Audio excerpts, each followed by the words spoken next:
You are now tuned in to Hollywood Wayz with Doug and Breezy. Oh, hey, Ted. All right, welcome, Hollywood Wayz. Breezy is shooting All-American today, so she is unfortunately unavailable. I have been, just a little update from me, I have been writing and writing like a machine, like I'm 21 years old and desperate for $1, because that's how I feel right now.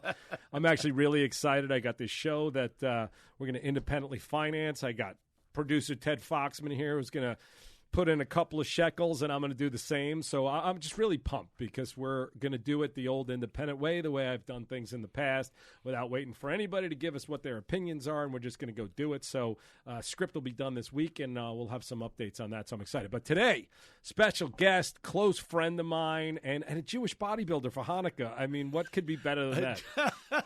Jake Steinfeld. That's the setup. I knew it, D. What's up? A Jewish. What an amazing Hanukkah present. On the third night of Hanukkah, they delivered a muscular Jew. Yep. And I mean, Jake, you know, your story, which, you know, our generation knows, I was a New York, Long Island guy, as you were. And when I was growing up, you were the guy. You were everywhere. You built a brand, Body by Jake. Right. You started Fit TV that you sold for $500 million. That's Is that what correct? it was. Yes, 97? it was. 1997. That's What'd you right. do with all that money, Jake? Why didn't you buy the fucking Lakers? Well, I wanted to. We could get into that, man. Yeah. But it's first of all, it's great sitting here with you, D. Yeah, it's exciting. You know, right? I've been we go back a long way. Yep. You know, remember the Entourage days and what you've been able to accomplish is unbelievable.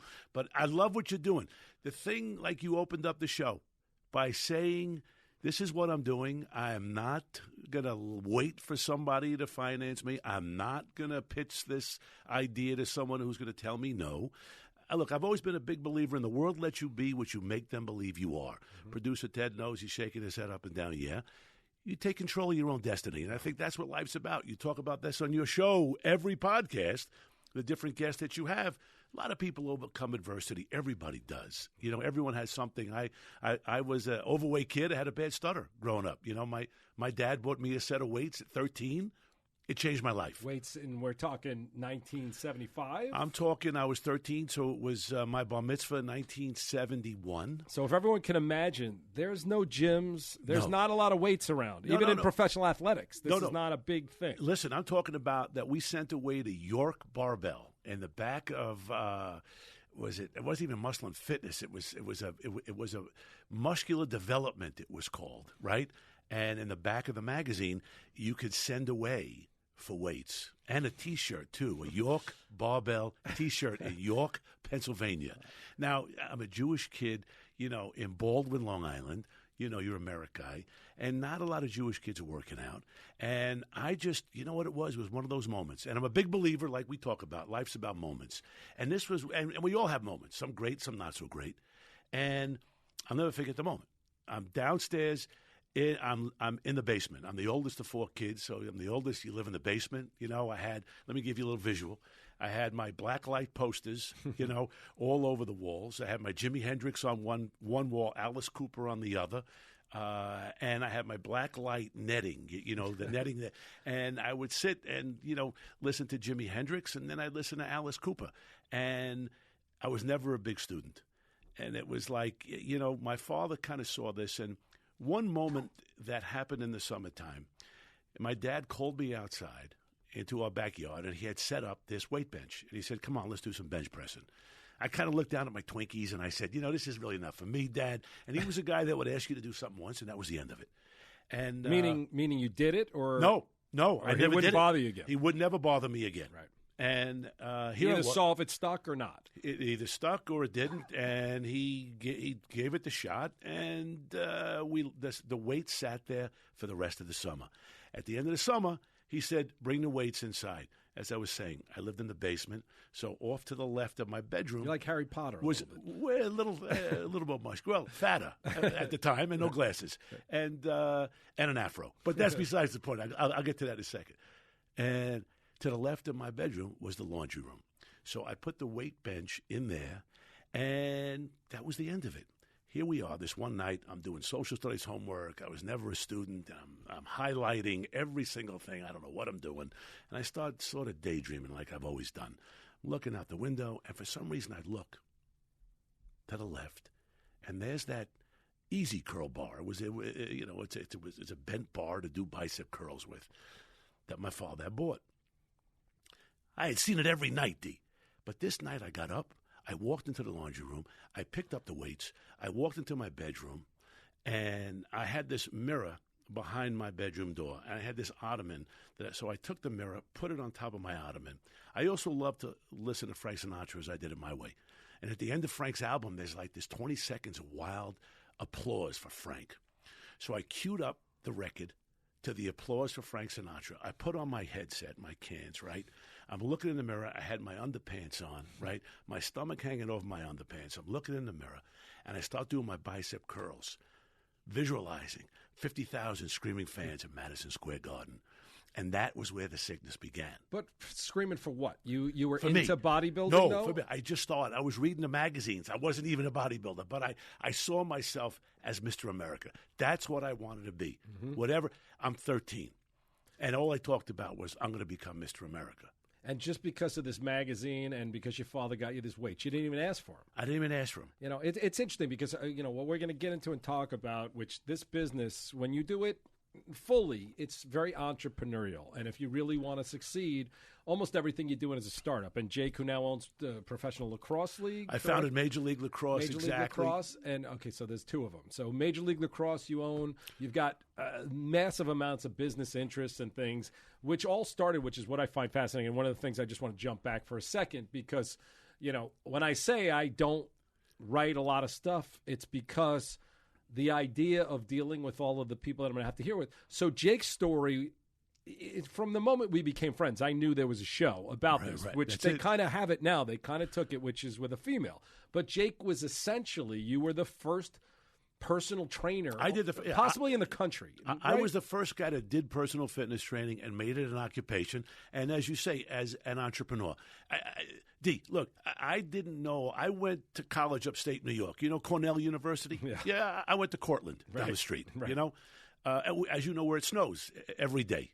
And not too conducive to walk around in your gold lame posing trunks and 18 inches of snow. And once again, one of these moments, I was the first one in my whole family. My parents never went to college. I never had any relatives that went to college. I was the first one to go to college. So it was a big moment. And my father, promised, I will find a way to, if you can make the dean's list, I'll get your car. I was like, that's a pretty cool deal, man. And I'm there for 3 days. It's snowing. I'm trying to do some homework, and I'm here. And are you amateur bodybuilder at this point? You've gotten in shape?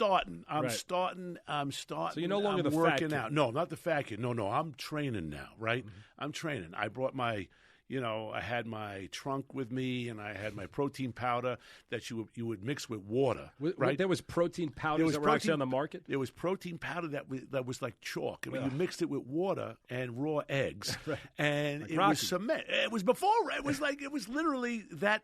Rocky came out a year and a half later, right? I was up at Cortland 76, right? And so my life was all bodybuilding. I'm going to California, and I didn't want to disappoint my parents, so. And it sounds so simple now, I'm going to California. Even me 10 years later, when I told my parents after I graduated college I was going to California, I mean, first of all, my mother was hysterical. She thought that was like, she'd never see me again. Yeah. The world has shrunk considerably since this time. Well, when we were growing up, come on, we were talking about there. when we were growing up, producer Ted. I came when I was 41 and my mom was still crying. So, exactly. Well, okay, here I was at 18, right? And here was this moment where my mom, she called every day to check in, and it wasn't no cell phones. We called, there was a phone in one of the rooms, one of the dorm rooms that was we got it to work without having to put money in it, it was a free phone. Right. So my mom would check in and call, how's poli-sci, how's English, I finally got up enough balls and I said, Ma, I'm going to go to California to become a bodybuilder. Silence. Yeah. All of a sudden, it's worse than mine. I'm going to be a comic. Herbie, pick up the phone and talk to your kid. I'm putting my head in the oven. True story. And the bus ride from upstate New York to Baldwin felt like I was going to Australia. So you dropped out of school?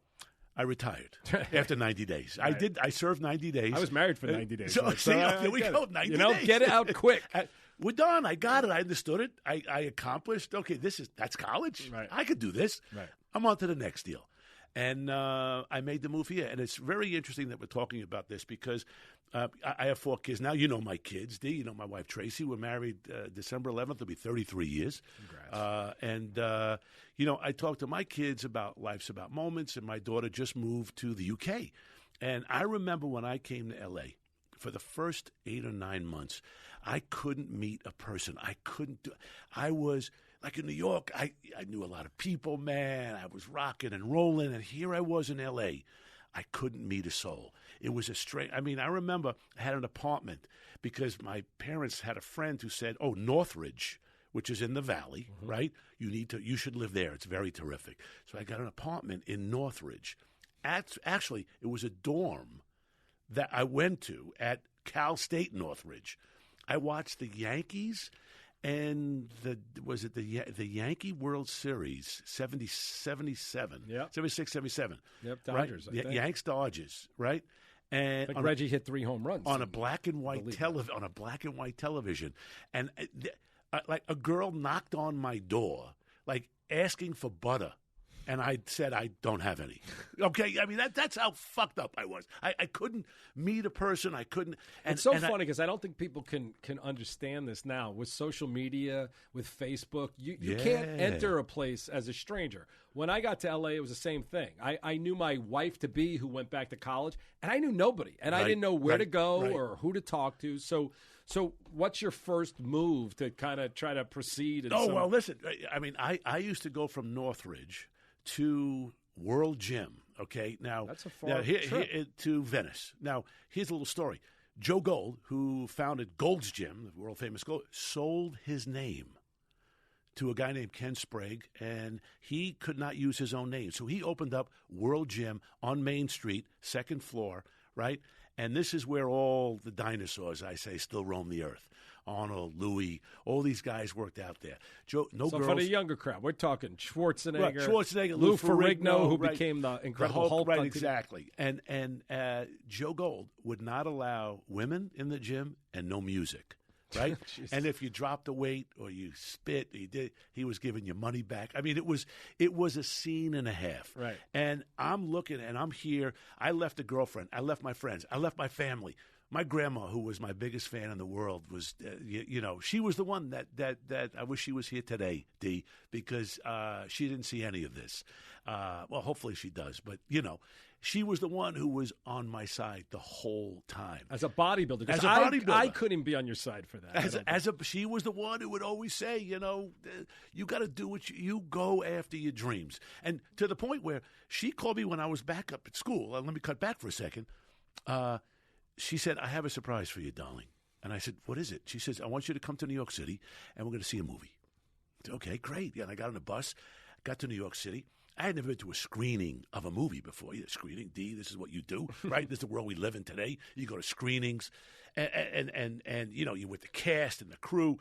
I had no idea. All I knew is that I walked in to this magnificent theater with these huge doors, and there's a big audience there, and there was a bodybuilder on the stage, a guy named Ed Corney, who at the time was Mr. Hawaii. Now, I had never seen a real live bodybuilder. Now, I trained in Amityville, okay, at this place called Future Man when I was living in Baldwin, and I entered the Mr. Teenage Delmarva, Delaware, Maryland, and Virginia, on a park bench, and I went up to the only guy that I knew at this place called Future Man in 1976, and his name was Tony Pandolfo, okay? He was Mr. Apollo. That was the contest that he won. And I walked up and I said to him, Tone, I have this contest that I'm entering in 2 weeks. Could you teach me a posing routine? And he said, no. I was beside. First of all, I had a bad stutter. It took everything in my world to get the words up, to have the courage to come ask this man. He was a grown-up. He was a grown-up. And he said no to me. And his training partner saw that it happened. He comes over to me and he goes, Jake, don't worry about it. I said, what do you mean? I asked the guy for a posing routine. He goes, he's intimidated by you. I said, why? He goes, your shoulders are bigger than his. And I said, he's a grown-up, for Christ's sakes, man. And it was that kind of moment that was the only bodybuilder that I knew. Cut to, here I am, upstate New York at school. My grandma invites me to this movie, whatever it was going to be, and there's Ed Corney on the stage before this movie begins, this magnificent posing routine. It's the screening of Pumpin' Iron. Okay? Arnold Schwarzenegger, which, to me, that's my Gone with the Wind. Okay? That movie is it for me. Do you still watch it today? I could watch it wherever it is. I could put it on. Everyone who's never seen it, you should just check it out to see what Arnold was like 40 years ago when he really couldn't speak English. Couldn't speak. Right? I mean, yeah, but he was the king. I mean, the dude was the king. He was the king for sure. Yeah. So here I am. We watch the movie. It's fantastic. But I'm looking around. I'm looking for Arnold, right? And I don't see him. So I'm a little bit disappointed, D. I figured, Arnold Schwarzenegger was going to be there. So as the movie, the end comes up, what do you do when there's a screening? You don't get up, right? You wait till all the credits roll, you clap, you sit down. What do I know? I got up with my grandma, we walked out. People looking at me, what's wrong with this kid, And I went to open these big doors, and I was a little disappointed that Arnold wasn't there. And I opened these doors, and in the foyer, there's Arnold Schwarzenegger. And he's standing right in the middle. He's with his girlfriend. And I just walk right up to him, and I start shaking his hand. And he shook my hand, and it felt like I was shaking his hand for about an hour and 45 minutes. Probably were, Jake. Right? I'm sure I was. and my grandma was right there, and people started coming out of the theater, and he kind of pulled back like, what's wrong with this kid? And I just stood there for however long it was until the last person left. Arnold and his girl were about to walk out of this foyer in this theater. It was now beginning to snow outside. And my grandma looks at me and says, "Do you have a question for Arnold?" I said, "Well, I don't know, Gram." She goes, "Don't you have a question for Arnold?" I go, I don't know. I don't think so. So he leaves, and my grandma walks out onto Madison Avenue, and she goes, Arnold Schwarzenegger. And he turns around, says, "How you doing?" And he comes over, and she says, "My grandson, Jake Steinfeld, has a question for you." And he comes over to me, and his girlfriend was in his arm like it was yesterday. He says, "Do you have a question for Arnold?" And now he always talks about Arnold in the third person. So I'm thinking, Arnold him, or was some other Arnold? And I'm looking at him, which really felt like it was 2 days. And I said, "What do you do for your calves?" And he said something, and his girlfriend looked at me like, the kid has got problems for sure. And they walked away, and my grandmother goes, "What do you do for your calves? Are you a putz? What do you do for your calves?" Oh, I have to, yeah. Yeah. Do you? Oh, yeah. I mean, I did an Entourage episode about this. Jews have small calves. Listen, I never got calf implants, and my calves, that's what kept me out of, honestly, aside from not taking steroids, which I never did, I always had, my thighs got big, my upper body gets huge. I have calves that look great, I'm sure, in stockings, if I ever put stockings on. This is an amazing moment. This is really Johnny Drama. I may have picked this up from you at some point. I have small calves, too. What are you going to do? But there's nothing you did can he do. Give you anything? You know what, man? It was a great moment. I ended up meeting him again in L.A., and I remember that when he became the governor, he and I have been friends for a long time. When he became governor of California, he asked me to be chair of the Fitness Council in California, isn't that amazing, though? Which is a cool thing. I mean, listen, I'm just saying this because two guys from Strong Island, right? That if you have a dream, and I know a lot of people talk about this, but here we've lived it, man. And producer Ted has lived it too, although he's a Chicago guy. He came out at 41, but it's okay. If you have a dream, you got to take the shot. Yeah. Because if you don't take the shot in your life, if you don't take shots, and you hear all this stuff, if you don't shoot, you can't score. But it truly is that if you don't take shots, you never know. And the last thing you want to have happen is that you would never want to be 60 or 70 years old looking in a mirror saying, at 20, I could have done this. At 30, I had this idea. At 45, I was going to write a show and I didn't do it. That's what makes people crazy. Yeah. Failure. Listen, success is failure turned inside out. I truly believe it. Think about the successes you have. You talk about it a little bit, But it's more fun talking about the failures that you've had. That's It's what builds Jews do. character. It's what Jews do. But I think everybody does. No, but I mean, Jews specifically, they do like to hone on the negativity. But Is this because it's Hanukkah? Are we zoning in on the Jewish stuff? You know what? I like to have a Jewish. I think you're our first Jewish guest. No, actually, should we have had some George Mark this Belfort on a week ago. So Nice. that was good. But so Nice. I just think what's special for me in these stories. I mean, I remember I went to the Goodfellas premiere in 1990 when I didn't even know any way that I could enter this business, and got to stand around Scorsese and De Niro and all of these people, and to Let me end say up it quick. Michael Imperioli, right? Become a great actor. His first television show he ever did was Big Brother Jake on the Family Channel. Well, we're going to get into a lot of your acting and all of that stuff because Jake is a true Hollywood story, comes out for bodybuilding and does all sorts of things, and we'll be right back after this. All right, welcome back, Hollywood Wayz. Jake Steinfeld. Some of you still know him as Body by Jake, which became... Come on. You don't really use that brand anymore. How many meetings have we taken? And you go, Jake, 65. And I go, D, I'm 63 years old, man. You're only 10 years older than me, but it's weird because I grew up on you. You were so present in my life everywhere. Every time you turned the TV on, you were working out. Turn on one of my favorite movies, Coming to America, and there's Jake playing the fucking cab driver at the airport. So what I want to talk about is you're in L.A., like you said. You don't know anybody. You don't know where to go, and you're trying to make this bodybuilding career, which that was not going to be your thing. You weren't going to win the gold medal in the Olympics. You weren't going to do so. Tell me about the transition to start coming up with how you're going to build this incredible empire that you have built. Well, listen, first of all, I never had a plan. I never had a business plan. I never went to college to go to a business class, to go to a business school, to understand how to put a business plan together. I was the IP. I was the product, and that's what I believed. And I loved working out. I loved what it did for me.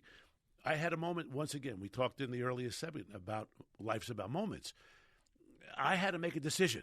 I wanted to enter the Mr. America contest. I entered the Mr. Southern California contest in 1979. I came in second place. Nice. Guy that beat me was on steroids. I went from 231 pounds to 201 pounds, right? I did all that. I sucked the weight down, man. I was ripped to the bone. This is, just so I know, there's weight classes? Is that the idea? No. Well, at the time, there really wasn't small. a weight class. 201 is tiny, 201, right? It was the small contest. It wasn't. I never made it to the big league, where it was a heavyweight and a lightweight contest. Okay, so they had those, but the heavyweights. I mean, Arnold. I have no idea. 280. Arnold was never 280. But what was he? Arnold was maybe 220, 225. Oh, that's it. Yeah. Right. Lou Ferrigno was over 300 pounds. Yeah, that's what I thought. I thought Arnold was that incredible specimen of a guy. But the thing was, I went from 231 to 201, didn't take steroids. I did everything right, man. The guy that beat me was on steroids. I had to make a decision, D, because here I was right in L.A., now for a year and a half, closing in on 2 years, and everything was bodybuilding. I'm going to be Mr. America. How are you making money doing that? I'm bouncing in a bar. Right. Okay. I'm bouncing in a bar, and I'm selling my dad's he had a little magazine that he did, a theater magazine, which was called Curtain Time, which is like Playbill in the East, right? So I make a few shekels off of that. Right. Anything that I can do to make a little bit of extra money. And there was the moment where I had to make a decision. Now, I read all the muscle magazines. Everyone said eat 18 eggs and 24 chickens a day, and you too could become Mr. America. I clucked a lot. Right. But I didn't become Mr. America. No one talked about steroids. Here I was in the gym, in the shower. Guys are hitting each other with needles. And I'm going, ooh, there's something wrong with this. I remember in fourth grade, remember the TB test? You were a little bit, you're a lot younger than me, but they would give you a little TB test. The nurse would come around, a little 4-prong thing in your forearm. I'd faint at that, let alone put a needle in my own battissimo, right? I said, I'm not doing it. So what's the decision? The decision was, I'm going to stay here. I don't know what's going to happen, but I'm going to make this work. But bodybuilding's over. As a professional, right? Now, I left my friends, a girlfriend. Think about it, right? I don't want to go back to New York a loser. That was everything in my mind. I'm not going home a loser. Because everyone expected me to come home, right? Whether a loser or not, you're coming home in 6 months. You're never going to make it. Right. And Right place, right time. I'm living in Studio City, California, right, at this apartment complex where there was a lot of, let's call it out-of-work actors and actresses. Right. Actually, the guy that created Barney Miller, or one of the producers of Barney Miller, was living underneath me. Bruce Springsteen's sister, Pammy Springsteen, was my next-door neighbor. Right. I mean, it was an incredible apartment complex. And I'm bouncing at night. We could talk about. I was doing the Incredible Hulk at Universal Studios. I'm in green paint, you know. Hey, so let just take a little side journey for Okay. that. So All you're right. basically Stand-in. You were Lou Ferrigno stand-in on the show The Hulk. Right, yeah, the first season, and then I did the Hulk for the Universal Studios tour. And I was in green paint 14 hours a day, man. And you came out, For out real? running at people at the tram? Yeah, that's what I did. No, I was in green paint 14 hours a day. And as a matter of fact, my first movie that I ever did was Cheech and Chong's next movie, right after they did Up in Smoke, because Tommy Chong used to work out at World Gym. I used to go to the gym, and I would sweat, and green would come out of my pores. Yeah, this could And have been this one healthy, day- Jake. no, the steroids it's might have right. been healthier than the I think- green paint. I honestly, to this day, I think so. Did they because paint you every day? Like what, with I spray? had a water-based paint from my neck down. Like a spray? No, I was painted. I have photos we could post from. I had a trailer, and I had two straps that I hung on to, and my makeup artist would literally, with a roller. What'd you get paid for this? I made $1,000 a week. Oh, it's all right. No. Good money. I did. Listen, and plus I had all the free steak patties, and and you know I was. So your real job, though, is, aside from the stand-in on the show, which anyone Right. doesn't know, stand-in, you're standing in for lighting and all this. But That's it. You're also entertaining people on the on Universal Studios tour. Right, Okay. exactly. There was a show called The Makeup Show where they would make up people as Frankenstein and the Bride. Right. And then at the end of that little show, the Hulk would come out, and I'd run through the audience, and people would. Did they think you're Lou? Everybody thought you were Lou. Everybody, and you know, and the thing was, is that the bet was, because I had a green yak wig on, I had you know, a forehead that they put on, right, with spirit gum and duo. They even put a nose on top of this nose. I don't know why they had to do that. If you get a close up of that, I could do a eclipse of the sun on this one. And it was an oil-based paint on my face, right? But they gave me teeth, fake teeth, right?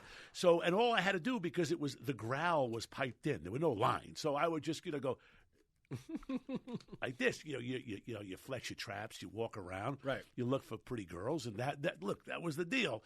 I would spit my teeth out once a show because I would make people laugh. I mean, people would get so frightened because I would walk up to someone who wasn't paying attention. I'd say, "How you doing?" And no one heard the Hulk speak. Right. So when the Hulk spoke, it would flip people out, man. That's so hilarious. that was a great thing. I was bouncing at night on my off How'd you days. get along with Lou Ferrigno? So he was like your idol. Louis was great. Listen, man. Louis was a tough customer because Arnold played a lot of bad And tricks. he was on deaf, him. completely deaf, correct? Well, he was deaf, but he was able to. You know, Louis done a much better job today speaking. Does so well, Right. And we have since have been great friends. It was tough. What do you though, mean in the since? beginning. What do you mean it was tough in the beginning? We had some moments because, you know, Louis was the Hulk, man. And if you saw Pumping Iron, you saw Arnold really took advantage of Louis. You know, mind games, and that's what Arnold did. It's what he does today. You know, it's what he does. You got to know who you're playing with. In business, like anything else, you know people, right? Producer Ted, you deal with people. You know how to work with people and deal with people. And Arnold was a guy who played mind games. He really fucked with Louis in a very big way, and I think it hurt Louis in his life doing a lot of things. So when he became the Hulk, he was the star, and I was just happy to be there, man. I couldn't believe that I was there, that I'm the Hulk, you know. And this one day, I'm with my two makeup artists. I got a trailer. D. You know, you understand. Unreal. So you're making movies. You know, you have dressing rooms and trailers. I have a trailer, and I'm having the time of my life. Right? I get all the free steak patties. I get frozen yogurt. Whatever, and I'm making $1,000 a week. I don't have no lines. I'm just having a ball, meeting a million girls. It doesn't get better. Louis comes in. And Louis 6'6". I'm 6 feet tall, right? At the time, I weighed 250. Louis weighs 3 and change. Right? He's a beast. He's ripped to the bone, man. And I mean, if Louis wasn't in the room, people would go, "Man, you look huge." Right. But when he's in the room, I look, God forbid, like I need oxygen. You know, like there's something wrong with this kid. And he goes like this. He says, "Fuck you, Jake. I'm the Hulk. I'm the Hulk, and you're nothing." I'm like, "What do you mean, Louis? I'm the Hulk too." And he says, "Fuck you. I'm the Hulk, and you're nothing." And I was very upset with that. And it took many years for us to reconcile. He was getting jealous that you were getting this attention on the tour. But because here's the thing, because look, people knew that Louis had a hearing.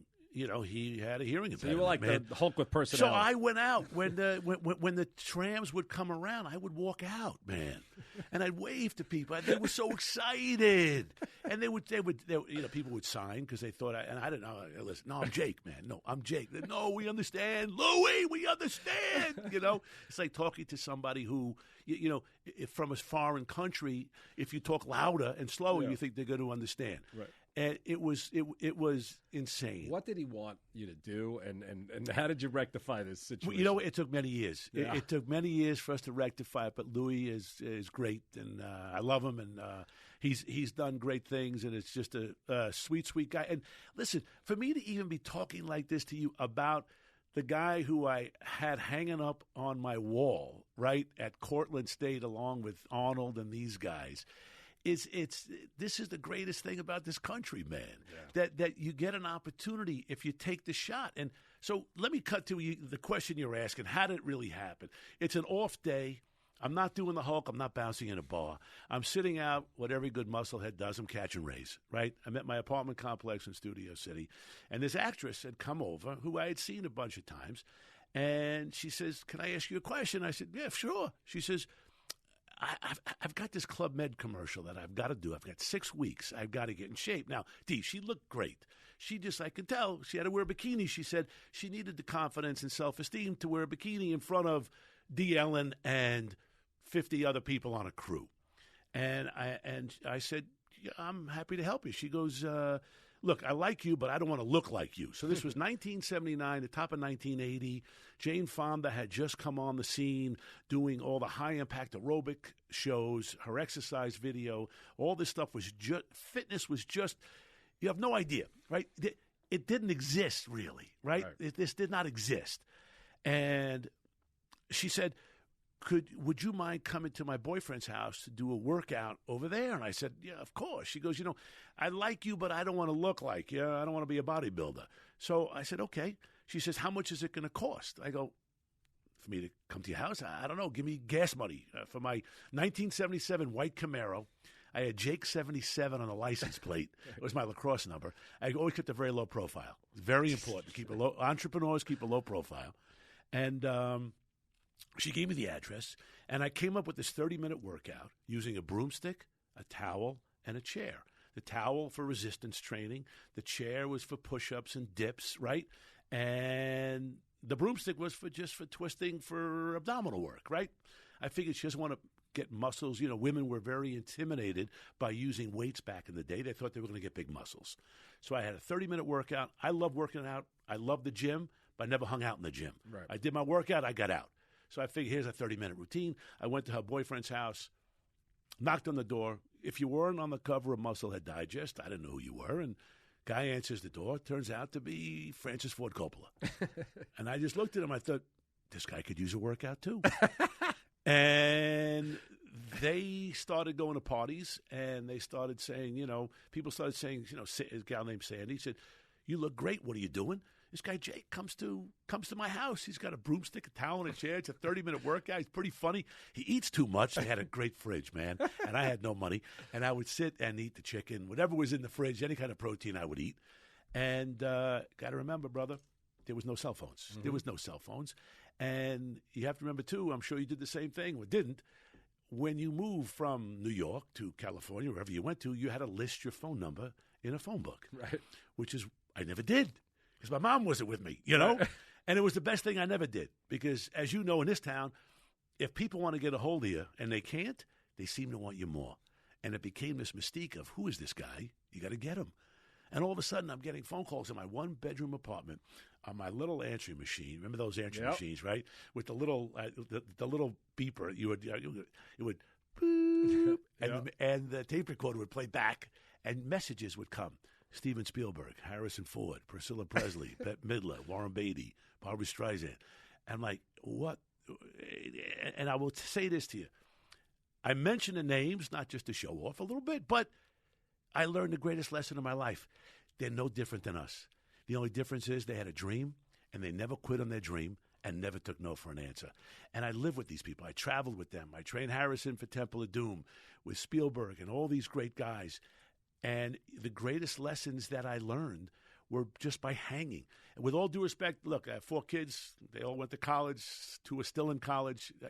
Everybody is different. And what works for you, D, might not necessarily work for me. Same thing with exercise. You got to find what works for you. And that's the path you choose. That's the path that you stay on. And that you got to leave yourself open for opportunity and for adventure every day. I never took an acting lesson in my life. I know people will say, maybe I could go. I see. Dude never took an acting lesson. So is that what happens? You have this personality and you're around these incredible talents who are making movies and they all just like you and go, we want to put you in a movie? Or what that's happens? Exactly what happened. That started to happen. John Landis, who became a great friend of mine, John Landis did the Blues Brothers and Animal House and man, Trading Places, American Werewolf in London. Right. I mean, some of the greatest movies.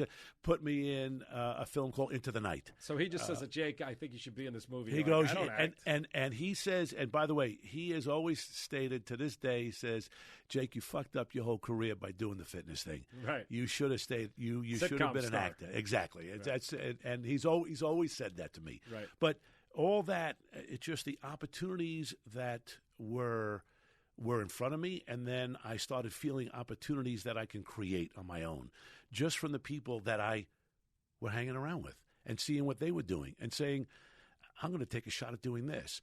The biggest moment for me in fitness was Ted Turner. Gave me my shot doing the Fitness Break on Cable News Network back in 1981. So when we come back, I want to hear that, how that comes about. Yeah. All right, welcome back, Hollywood Wayz. Jake Steinfeld tearing up the fitness world. And it really is, I know it's so hard to comprehend that just because it's everywhere now. It was nowhere. Yeah. And none of this was happening. And you're personal training some of the greatest talents in the history of Hollywood, to be honest. So, and because Jake is, just like I found you the first time, is just a personable guy. And people said, okay, let's do this. But so Ted Turner comes to you and says, I want you to... No, there was an article on me in People magazine, which was the Bible, right? If you were in People magazine, you hit it.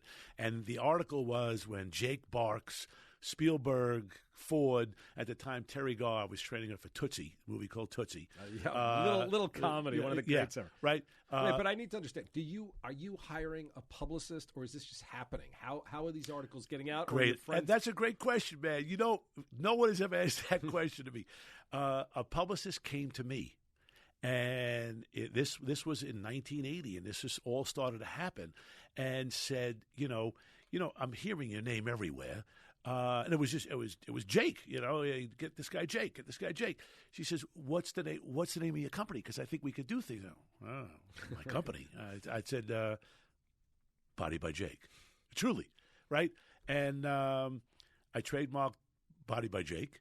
And and I made up 12 T-shirts, right? I had 12 T-shirts made up, which I gave to my 12 clients.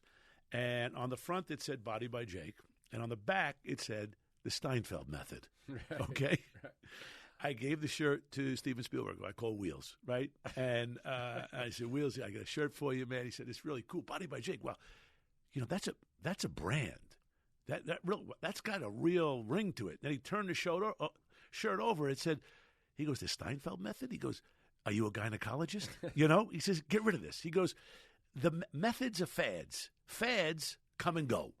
Brands could live forever. And that was in 1981 when he said that to me. But it's because, look, I didn't go to school, but I went to school in the right place at the right time with incredibly amazing, successful, regular people. And I say regular because they were. They truly were. And they were good to you. They were great to me. Listen, I wouldn't be sitting here with you, D, if Steven Spielberg wasn't my big brother. You know, guys like the late, great Steve Ross, who put Time and Warner together, coached me up in business. It just went on and on. Success breeds success, that upward spiral of success, I call it, you know? And so this People magazine article comes out. Yeah. So it comes out. I had just gotten a condo in Westwood, right? I figured, man, I'm living the dream. And simultaneously, I got myself a brand new 450 SL Mercedes, right? Because I used to park outside my clients' houses, outside the gates. And this is the 80s now. It was the me decade. And I said, look, I might have been born at night, but not last night. And I'm looking around. I'm saying, okay, I see this. And I'm parking outside. I'm going to get this Mercedes-Benz, black on black, 450 SL, top down, pulled up to Priscilla Presley's house, rang the buzzer. And normally I would just park outside and walk in. I just wanted to try something. I rang the buzzer, and the guy says, who is it? Who's here? I said, this is Jake. He goes, oh, that's you in the 450? I said, yeah. Come on in. And it changed everything. So from everybody, Perception. from People magazine to Robin Leach, Lifestyles that are Rich and Famous, to this article in People magazine comes out. I'm training Hef at the Playboy Mansion, and I get this message on my little answering machine now in Westwood from Ted Turner, who asked to call me back. Please call me back. I didn't know who he was, right? And I went to go see Hef, and I asked, do you know this man? He says, of course I do. He says, what does he want? I said, he wants me to do a fitness show for his television. He has a new cable network, a 24-hour news network, wants me to do a fitness show to make his network more family-friendly. I said, I don't want to become Jake LaLanne. I remember the words. He says, and then Hef said to me, think about something that you could do to promote yourself. And right there, we started talking, and I said, what if I did a commercial that promoted me, that he paid for, and I'm wondering, could I use some of the Playmates? And he said, whatever you want to use. And I called Wheels, all right? I went to his house to train him next. I said, could I use the house at Broad Beach? He said, no problem. Ted Turner gave me, true story, $30,000 to shoot 200 one-minute vignettes that I called Fitness Break by Jake, right? Where it was me and two Playmates. And I did an exercise using a broomstick, a towel, a chair, 2 cans of Mama's tomato paste. And it was, hey, gang, I'm Jake, a Body by Jake, and here's your fitness tip of the day. Today we're going to work the old buttissimo. And here's Marilyn, and here's Sue. And we're going to do some squats. But let's do 10 reps. Fantastic. Remember, stick to the fight when your hardest hit. It's when things seem worst that you must not quit. Don't quit. Have a great day. Those spots ran 4 times a day in the States, and they ran about 10 times an hour around the world. Because when Ted was launching cable news network, CNN, he needed filler. And my stuff he uses filler. And it made me a recognizable name around the world in 6 months.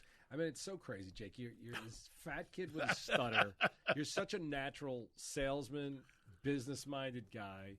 And here you are, by kind of happenstance, you're hanging out with the biggest guys in the world. Yeah. Was part of you going, how do I get my piece of whatever everybody else has, or is it all just kind of like? It's a great question again, man. You know, I wasn't thinking. I was living with, man. I'm on the Warner jet with Spielberg and Michael Jackson. I'm living. I'm with these guys. But then I got into my car and went to my little apartment in Westwood. So you felt like a little bit of an outsider, but a little bit of an outsider. But how do I do this my way, right? Because the kiss of death would have been me pitching a movie idea to Steven Spielberg. Right. Handing a script, which I was not. I always admire you for the ability to write. I could tell stories. I've done 7 books, blessed New York Times, Wall Street Journal bestseller. I have great ghostwriters. To this day, my mother still says, I love the books. You do so great that you wrote those books. I go, Ma, I didn't write the book. Wes Smith wrote the book. I told him the book, you know, but I always admire, you can look at that blank page. On Instagram, you're hysterical. Now that you're back on, by the way, you know. I'd rather a fitness video with some Playmates, but whatever. No, but I'm just saying. So for me, it was how do I do it my way? which is the only way. Look, I'm a lefty. No one could teach me how to shoot a foul shot. Rick Barry used to shoot underhand. That's how I copied that. I played basketball. I played lacrosse. Everything I did, I had to teach myself my way. And when Ted Turner says, do these little vignettes, are you writing all that copy? Yes, Are you it's coming all up me. with that? And are you running it through Spielberg? I'm running it through Spielberg, and I'm asking these guys, what do you think? And they're all laughing and loving it, and it just hit. And the same thing was, I just was able to parlay that famous by association into videos and books and television shows. And then I had this dream, right?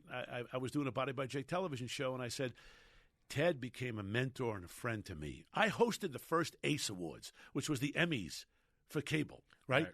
With me and Dr. Ruth Westheimer. Okay, I'm telling you right now, man, at the Shrine Auditorium here in L.A., and not necessarily this the must have news. Been so surreal. No, you were on not necessarily the news. No, they won, and I gave them. I gave them whatever that was a funny show. It was an ACE Award. Yeah. You won an ACE Award. Yeah. But all those things, I was right there, and everyone in town used to bust my balls because I was on cable. I was on cable, and then I got into the infomercial business, which I never thought, ever I would do, because it was, you look at the guy with the funny sweat. I'm dating myself now, but, the colorful sweater on, humping Pope Peel's Kitchen Magician and thing. And someone said to me, yeah, but just do it your way, like you talk about. And I found the piece of fitness equipment. And the ab scissor? That wasn't the first one, man. The first one was the FirmFlex in 1992, 93. And it was a piece of fitness equipment that you can sit on. You can work your whole body. I came up with something called the Simple 7, the hook. Like a musician comes up with a hook, the hook was the Simple 7. 7 simple exercises while you're sitting down watching TV. You design this thing? No. How does this work? No. I have an idea. I'm not a designer, right? I surround myself with good people. I find great people, inventors, creators, and this is what I like to do. And I've got, like you know when something is funny. I know, this works. Because for me, in the core of it all, man, I'm all about hope and health and family. I was always like that. Hope, health, and family. And all those three things, you live by that, good things happen. And that first piece of equipment, we shot an infomercial, right, that I stood up and just spoke into the camera, did my rapid do, and we did about $95 million in sales. In 1992? 93. Wow. It's unbelievable. And it just kept and those just so my company was like a movie studio. We did one movie a year, so one piece of fitness equipment a year, and we had an incredible string of success. And look, like I said, man, I've been very blessed in my life, but it's about taking shots, and I failed miserably too. I mean, I'm not going to sit here and tell you every single thing I touched, D. Yeah, we have a stock together that we're failing at right now. Well, but listen, I going to Home Shopping, which, by the way, you need to see Home Shopping in real life because you would lose your mind. All right, now I spent 17 years on Home Shopping Network, right? Where when you sit and you do your victory show with the fellas in person, live audience, nothing beats a live audience, man. You get a laugh. It's that 800 people all laughing together. Well, what beats it is selling $92 million in step 7 scissors or whatever it is. You're making money when you're sleeping, for sure. No, but it's amazing. Selling live on television, there's nothing like it. So if you can visualize for a second, you're selling live, you're on Home Shopping, there's a computer screen to your left. Now, I don't know how it is today. I haven't been on for a number of years. You have 4 cameras, and you have 2 models on the piece of equipment. I have an IFB, a little thing in my ear. I have a TD telling me, hey, Jake, look at this camera, look at that camera, and we want to show some B-roll, whatever it might be. And you're seeing calls online, calls on hold, and dollars per minute that you're doing. It's phenomenal. And it's like being in Las Vegas. It's a rush.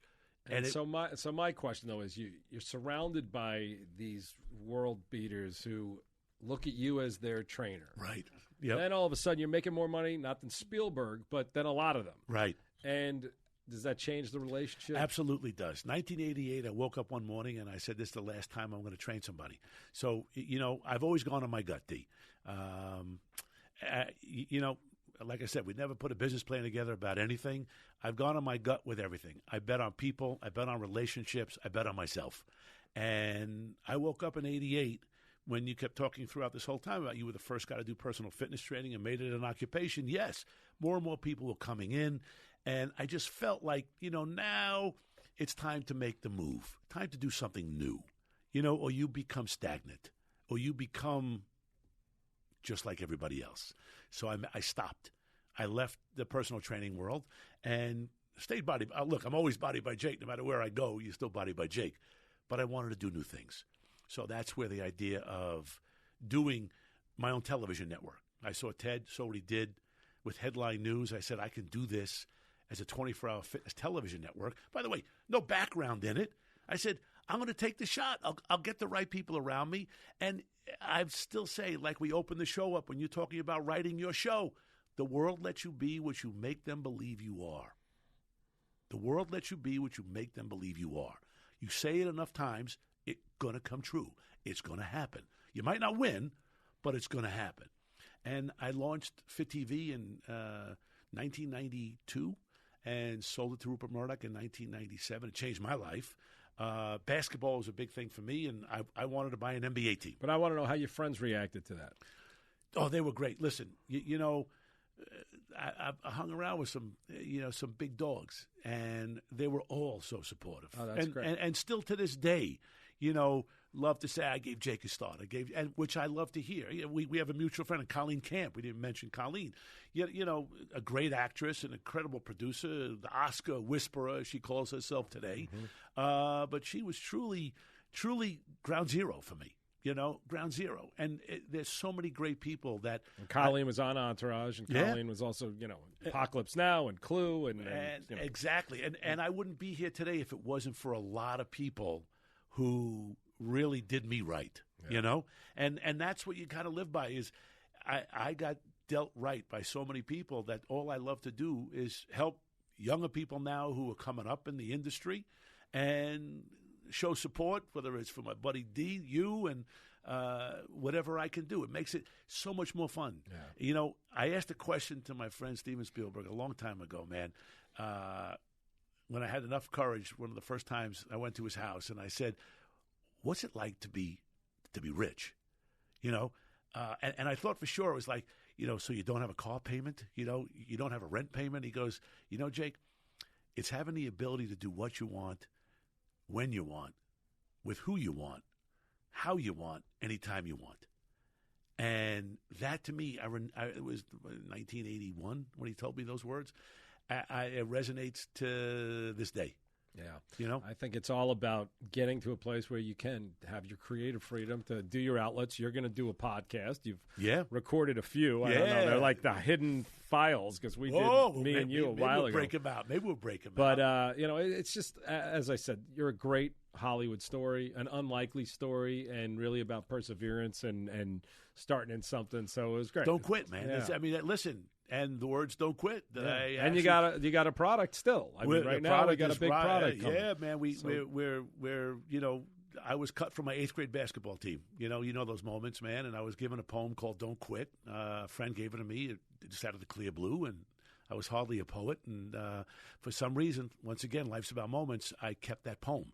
And that poem resonated with me. It became a Bible verse to me. And in 1981, I trademarked the words "Don't Quit." And I've kept it sacred. The last 2 lines of the poem are, stick to the fight. When your hardest hit, it's when things seem worse that you must not quit. And it's a poem that I recite every day. The plaque itself is on my desk. I think I showed it to you.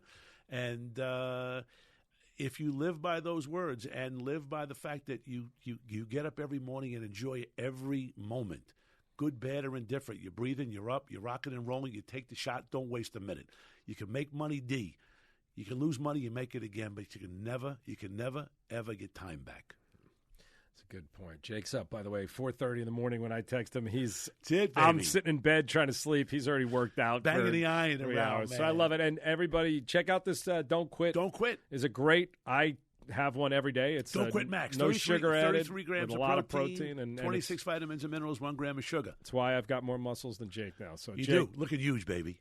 Jake, D. thank you for coming in. Love you. Hey, and, I'm on the show, right? Jake wants to be on the new show. Jake's on the new show. I That's love how it. it works. That's how it works, man. All right. When we will be back. We will have Breezy back next week, which I actually was hoping I would have. I actually wish you met her because she has a good Steven Spielberg story. He saw her on her show and flew her to New York and brought her in for a meeting. That's what he does. Yeah, Listen, I was there when those things happened. He really saw something in her, same thing I did, and I expect good things for her. But you'll meet her next time. We'll have you back, Awesome. and we'll do some scenes together. So we'll be back next week. Hollywood Wayz. You are now tuned in to Hollywood Wayz with Doug and Breezy. Oh, hey, Ted.